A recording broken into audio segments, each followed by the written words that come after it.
Bonsoir à toutes et tous, ravi de vous accueillir dans ce tout premier temps additionnel de la saison. Vous allez y revoir tout ce qu'il ne fallait pas manquer de cette entame de première journée de Super League. Et on retiendra évidemment ce samedi soir la première victoire de Neuchâtel Xamax en Super League. À la Suisse Sport Arena, le néo-promu a fait preuve d'un réalisme redoutable. Deux réussites signées Carlen et Tréant qui permettent aux Neuchâtelois d'entamer de la meilleure manière cette saison avec 3 précieux points glanés, qui plus est à l'extérieur, s'il vous plaît, avant de jouer le week-end prochain à la Maladière face à un certain FC Bâle. Le FC Bâle qui recevait justement ce soir Saint-Gall. On vous remontrera les faits saillants de cette partie. On écoutera également les interviews glanées par nos commentateurs sur place.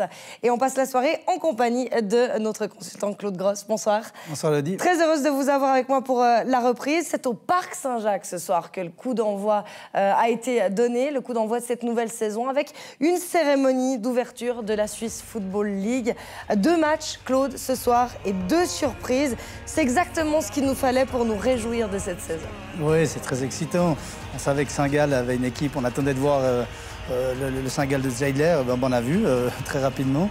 Et puis Neuchâtel, voilà, on pensait que je pensais vraiment qu'il pouvait jouer un rôle dans le championnat et on l'a vu aujourd'hui. Et là, on a vu les festivités du Parc Saint-Jacques. On reviendra tout à l'heure en détail sur cette rencontre gagnée, donc vous l'avez compris, par le FC Saint-Gall. Tandis que dans l'autre match, on l'a dit, c'est Neuchâtel Xamax qui s'est imposé. Et nous, on aime bien les championnats un petit peu palpitants, donc ça fait absolument nos affaires. Après Xamax ce soir, demain, le FC Sion fera lui sa rentrée recevant Lugano. Le mercato estival a vu les départs de Cunha et de Schneuvely. Une perte conséquente évidemment pour les Valaisans. Il va falloir compenser le départ des 2 joueurs les plus prolifiques de la saison passée. On découvre le sujet signé Loïc Refait. Gergic pour Cunha. Cunha qui est dans la surface. Frappe de Cunha! 3e but de Cunha face à Thun. Pour son dernier match à Tourbillon, le Brésilien signe un triplé. Avec 10 buts et 8 passes décisives la saison passée, l'attaquant parti à Leipzig laisse un grand vide derrière lui. À quelques jours de la reprise, l'attaque valaisanne est en reconstruction. Dans le sillage de Cunha, Schneuvely et Mboyon sont allés fouler d'autres pelouses. Alors, on a misé sur la jeunesse. Yacine Fortune, 19 ans, formé à Arsenal, débarque de la 2e division anglaise, sans pression. Je prends les choses les unes après les autres, j'ai le temps. La saison elle est longue, je suis ici pour 4 saisons. Donc voilà, même Philippe et Moussa ils sont là, ça se passe super bien l'entraînement. Le club et le président ils font confiance aux jeunes, le coach aussi, il nous aide beaucoup. Il nous aide beaucoup au groupe professionnel, donc c'est que du positif. Carlito, son patron, aiguillera Balthazar, milieu brésilien de 18 ans accompagné de son compatriote Philippe. Ou encore Moussa Djité, 18 ans, débarqué du Sénégal. Christian Constantin mise sur l'avenir, mais la recherche d'une nouvelle pépite pour le secteur offensif continue. Le club cherche encore un attaquant ayant fait ses preuves. On est en train de regarder avec le président, mais le président il est quand même bien en place pour travailler sur ce sujet-là. Donc je ne me fais pas de soucis pour qu'il puisse analyser bien ce qu'aujourd'hui on a. On a beaucoup de jeunesse, mais je suis convaincu aussi qu'il va faire le nécessaire pour essayer de placer quand même un très bon attaquant pour que justement cette équipe aille encore plus de puissance devant. En parlant de puissance, voici Raphaël, défenseur brésilien de 27 ans. Titulaire indiscutable à Boavista, il pallie le départ des Raikoumart au FC Bâle. Expérimenté, très bon dans les duels aériens, c'est une option solide pour la charnière centrale. Côté défense, on a cherché la stabilité. C'est vrai que j'ai de l'expérience, même si je ne suis pas trop vieux. Je veux aider l'équipe à gagner en solidité défensive. C'est ce que nous essayons de faire. Les dirigeants cherchaient un joueur chevronné, également capable de monter. C'est pourquoi je suis ici. Dans les cages, l'international espoir français Anthony Maisonial arrive de Saint-Étienne. Si l'arrière-garde sédunoise n'a pas connu de grands chamboulements, on entretient le flou à la pointe de l'attaque. Et on notera aussi que le letton Roberts Uldrikis a débarqué cette semaine à Sion. L'international de 20 ans compte 78 matchs professionnels pour 24 buts et 9 passes décisives dans son pays natal. Mais ce que recherche Christian Constantin, Claude, c'est quand même de l'expérience en attaque, dans le secteur offensif. Il serait allé rencontrer Giovanni Sio à Montpellier, le franco-ivoirien de 29 ans, qui s'est fait l'auteur de 10 buts et de 3 passes décisives la saison dernière. La saison dernière en Ligue 1, il était déjà passé par Sion. C'était en 2010. Vous pensez que c'est une piste intéressante pour le FC Sion, que ce contrat va se conclure? Je pense que c'est plus qu'intéressant. Il connaît la maison, il connaît le Valais. Je crois que les supporters l'aimaient bien.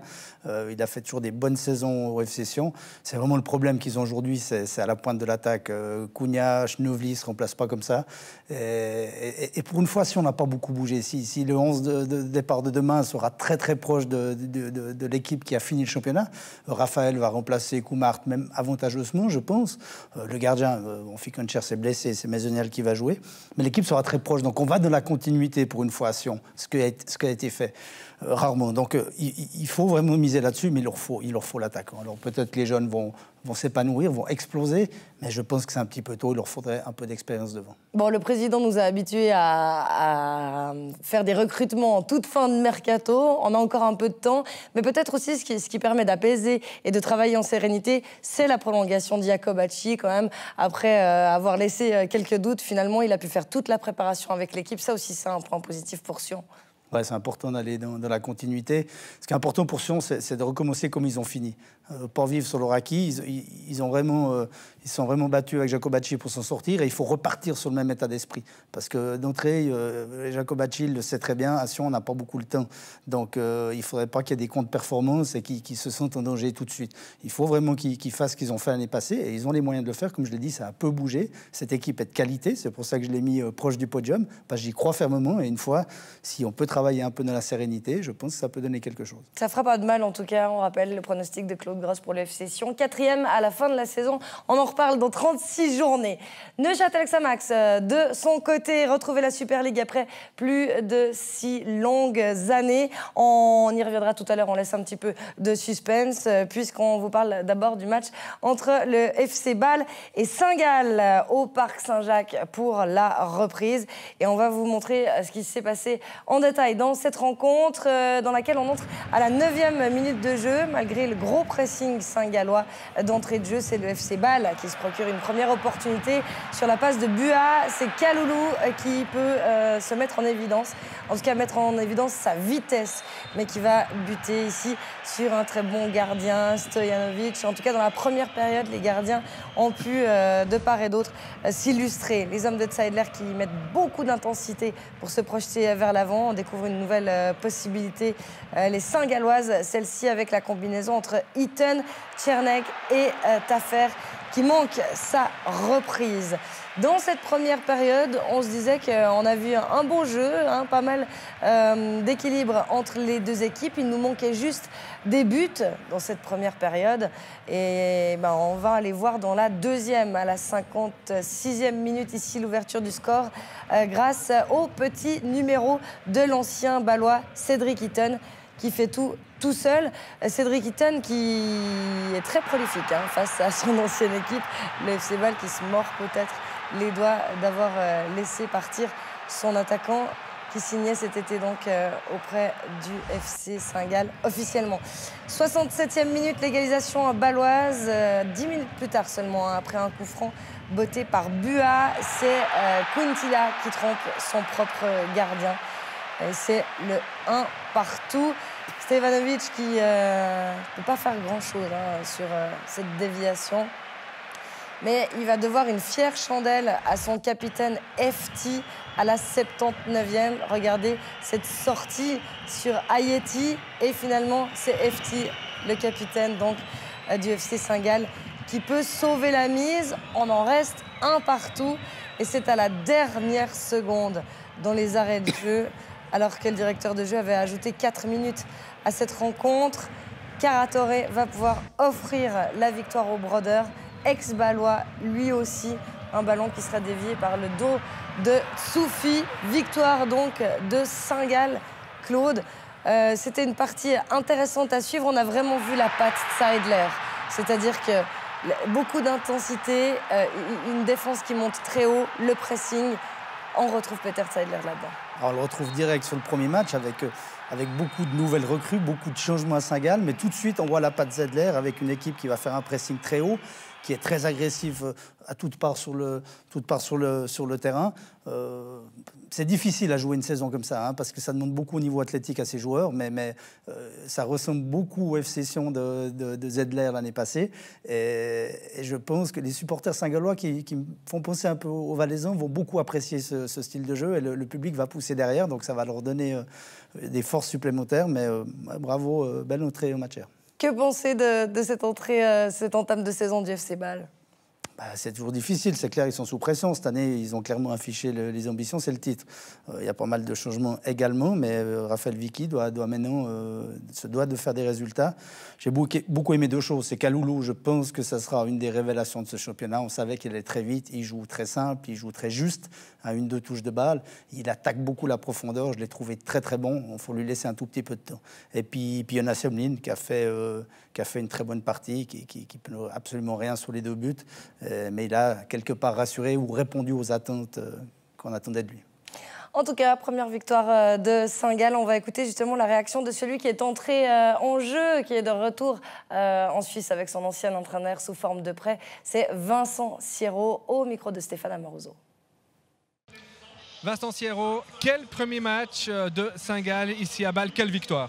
Ouais, je pense que c'est une belle victoire, je pense qu'on l'a mérité. On a vraiment bien bossé ensemble. On s'est créé beaucoup d'occasions et on arrive à marquer sur cette dernière minute. Donc c'est vraiment bien pour nous. On prend les 3 points ici et on est très contents aujourd'hui.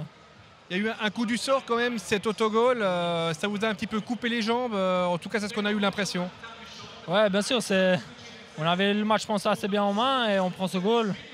Donc après, on s'est ressaisi. Bâle a été quand même assez dangereux aussi. Et on a réussi à la fin, donc, comme je dis, à mettre ce dernier but. Mais je pense qu'on a fait une belle prestation d'équipe, on a bien travaillé ensemble. C'est ensemble qu'on allait chercher ce but à la fin, quoi. Pour vous, quel retour en Suisse avec, on va le dire, c'est vous qui touchez ce ballon, c'est vous qui le déviez probablement pour la victoire? Ouais, c'est Ratoré qui frappe et je la touche du dos, donc c'est pas volontaire, mais c'est beau de pouvoir terminer à la dernière minute et de gagner ici à Bâle et surtout de commencer le championnat avec 3 points. Ça, c'est vraiment le plus important de commencer sur une bonne lancée. Ça, c'est vraiment primordial et on est très content pour ça. Merci beaucoup et bravo. Voilà pour les impressions de Vincent Sierro, de retour donc dans le championnat suisse sous forme de prêt, en provenance de Freiburg. Peter Zeidler, quant à lui, sera notre invité demain. Ce sera dans l'heure de jeu, le premier invité de la saison entre 18 et 19h en live. Ne manquez pas cela et puis posez-lui d'ores et déjà vos questions sur notre page Facebook Téléclub Sport Romandie. On ne manquera pas de les adresser évidemment demain. Le FC Bâle, quant à lui, n'a pas de répit. Dès mardi, il sera à nouveau engagé dans le 2e tour de qualification de la Ligue des Champions. Il sera opposé à PAOK Salonique, le 2e du championnat grec. Un parcours rhénan qui sera plus long cette saison pour accéder aux phases de groupe. Claude, qu'est-ce qu'on peut attendre de cette rencontre alors que la saison ne fait que de commencer, qu'on a des nouveaux éléments, qu'on n'a pas encore des automatismes? C'est déjà compliqué parce que c'est un peu le parcours du combattant pour se qualifier. Il y a 3 tours à passer. Il y a deux tours principaux et le fameux play-off, comme ils annoncent ça, le dernier tour, où vous pouvez choper des grosses équipes. C'est compliqué, justement, au début de saison, déjà, de laisser de l'énergie pour des matchs qui ne sont pas sûrs de vous qualifier pour la Champions League. Et avec le mauvais départ qu'ils ont fait, l'effectif, il manque pas mal de monde, il y a pas mal de blessés au FC Bâle. Ça va être problématique, à mon avis. Bon, ce sera à suivre en tout cas sur notre antenne. Mardi soir, on va parler maintenant de l'autre rencontre avec le retour du 2e roman en Super League. Il s'agit bien sûr de Neuchâtel Xamax qui faisait le déplacement du côté de la Suisse Sport Arena. D'ailleurs, à ce sujet, Sébastien Clément et Loïc Refait, nos collègues, les ont suivis ce soir pour un reportage dans les coulisses. Ce sera à découvrir dans notre émission de demain. Soyez donc des nôtres. On va découvrir une première frayeur dans la défense xamaxienne à la 9e minute, bien lancé par Christian Schnevely. C'est Vargas qui va se retrouver devant Walter Claude. Ouais, se retrouve en un contre avec Walter qui est effectivement anticipé côté gauche, mais qui peut rattraper avec le pied. Mais voilà, déviation, une passe, un appel de la profondeur. Gomez qui est forcément un peu plus haut. Semenovic ne peut pas sortir et il se retrouve un contrat. C'est assez incroyable. En 2 passes, ils ont traversé tout le terrain. Mais contre toute attente, c'est le néo-promu qui va ouvrir la marque à la 14e après le ballon en retrait de Tréant pour Cambert. La remise magnifique de Nuzzolo qui permet à Carlen de la pousser au fond. Tout est fait avec une justesse technique et une intelligence sur ce but, je trouve magnifique. Je l'ai dit tout à l'heure, tout est bien réalisé. Souvent, le but magnifique, c'est le retourné, c'est le geste incroyable. Mais moi, j'aime bien quand le but il est amené de cette manière-là. Tout est fait juste, avec la qualité. Et je trouve que c'est un goal magnifique. Et pour la mise en confiance, non seulement il est magnifique, mais après moins d'un quart d'heure de jeu en Super League, c'est vraiment bon. Ah bah ça aide, oui, ça vous met dedans, vous voyez que vous êtes bien. Ils n'étaient pas paniqués, hein. Neuchâtel, ils ont fait une entrée un peu sur la pointe des pieds, mais sans réel danger, aussi un peu de la faute de Lucerne qui n'a pas mis une grosse pression. Mais ils ont géré, ils ne sont pas affolés dès qu'ils ont pu sortir. Ils l'ont fait 2-3 fois très bien et sur cette action, magnifiquement bien. On va vous montrer à présent 3 occasions lucernoises. La première à la 25e minute. Walter qui est sauvé par son poteau sur une frappe précise et lointaine d'Ugrinic. Ouais, là, Di Nardo ne sort pas sur le porteur du ballon. On laisse Ugrinic entre les lignes qui peut recevoir le ballon et se tourner quasi librement. Et ensuite, on sort, mais c'est trop tard. Et voilà, il est sauvé sur son poteau. Je ne sais pas s'il était battu, s'il est un peu plus à gauche, mais en tout cas, c'était chaud. Un corner ici et Lucerne qui passe pas loin de l'égalisation avec la tête de Schurf. Ouais, on l'a signalé déjà à l'inattention parce qu'il laisse jouer à 2. Et ensuite, le problème de taille, ils sont 2 à sauter. Et c'est Lucerne qui touche. Si c'est cadré, c'est but. Énorme opportunité encore à la 40e minute avec Greter qui va se retrouver seul devant Walter. C'était super bien joué de Lucernois, l'appel dans le dos. Et c'est encore mieux joué de la part de Walter qui a très bien lu le jeu. Parce que Greter, il ne peut que se l'amener devant lui. On va voir là. Il n'est pas hors jeu, bien sûr. Il ne peut que se l'amener de ce côté. Walter a tout de suite lu le jeu. Il a tout de suite anticipé et il a pu intervenir. Après, il y a un peu de réussite. La frappe est contrée par Semenovic. Vous parliez en fin de match et puis à la mi-temps peut-être des points faibles, parce qu'évidemment, on a vu une équipe de Xamax valeureuse et courageuse et qui n'a pas paniqué. Vous parliez des balles arrêtées, comme la saison dernière finalement, et puis des duels aériens. Oui, ils ont pris beaucoup trop de buts la saison passée sur balles arrêtées. Et là, j'ai l'impression de revoir les mêmes erreurs, les mêmes manquements au niveau du marquage. Et comme je l'ai dit, ça c'est un problème mental. Hein. C'est pas un problème de taille. Si vous laissez le joueur à 2 mètres et vous n'êtes pas au marquage, ça c'est mental. Après, il y a le problème de taille, parce que même quand ils étaient au duel, ils ont souvent été au danger. Et Michel de Castel l'a signalé avant le match. Il cherchait un peu de taille, mais c'est vrai que ça manque un petit peu. Lucerne qui a frôlé une nouvelle fois à la cible à la 65e minute. C'est la tête de Schulz qui va heurter cette fois-ci la latte de Walter. Il fallait un petit peu de chance aussi quand même dans cette première rencontre. Ah ben, il en faut toujours de la chance. Lucerne ne l'a pas provoqué plus que ça, donc le mérite revient à Neuchâtel et la chance qu'elle sourie à Neuchâtel, c'est tout à fait mérité. Lucerne ne l'a pas provoqué. 10 minutes plus tard, la surprise du chef avec Tréant qui va doubler la mise, le centre de Ramidi, la déviation de la tête de Schulz, la récupération de Doudin qui prolonge et Tréant qui frappe, qui marque. C'est l'efficacité. Un but évidemment dédié à Gilbert Facchinetti. C'est la première fois que Neuchâtel sortait, je crois, en deuxième mi-temps. Ils l'ont fait de belle manière. Il y avait du monde de la surface. Très malin, Doudin, qui a vu Tréant dans le dos, qui subtilement dévie de la tête et Tréant à cette distance, pied gauche, pied droite, c'est pas un problème pour lui, c'est but. Quand on a en début de saison des équipes qui cherchent des automatismes, qui apprennent à se connaître, etc., Neuchâtel n'a pas besoin de ça quand on voit l'équipe, ce 11 de départ qui était finalement en fin de match l'équipe type de Challenge League. Ouais, mais ils se connaissent par cœur et ça aide, on l'a vu. Lucerne, c'est aussi l'équipe de l'année passée, mais un nouvel entraîneur. Et souvent, les attentes de l'entraîneur, il y a des attentes différentes et on n'a pas revu le Lucerne de Seoane aujourd'hui, qui était plein d'agressivité, plein de jeu. Et là, Lucerne a été pauvre aujourd'hui. Mais c'est un match de reprise, hein. Il faut tout relativiser. Hein. Absolument. On va écouter la réaction du capitaine de Neuchâtel Xamax, Laurent Walter, pour voir si lui relativise ou non, au micro de Nicolas Menecre. Laurent Walter, premier match, première victoire, retour en Super League, idéal pour Neuchâtel Xamax? Ouais, je pense que mieux, c'était difficile d'imaginer. Je pense, si on nous avait proposé ça, ou même ne serait-ce qu'un match nul, probablement qu'on aurait signé tout de suite. Voilà, je crois que l'équipe a fait preuve d'une grande abnégation, d'un sacrifice de tous les instants. par moments un geste de classe comme le 2-0 et puis même le 1-0, je dirais. De où j'étais, je ne l'ai pas forcément très bien vu, mais je crois qu'on a fait preuve d'efficacité. C'est ce qu'on demande à des équipes dans des ligues de haut niveau. Et puis voilà, on a eu évidemment la chance du débutant aussi. Je crois que ça a bien aidé par moments, mais voilà, bravo à tout le monde et puis on va rentrer heureux. Encore plus boosté en termes de confiance après ce match, de quoi entrevoir les prochaines échéances avec optimisme?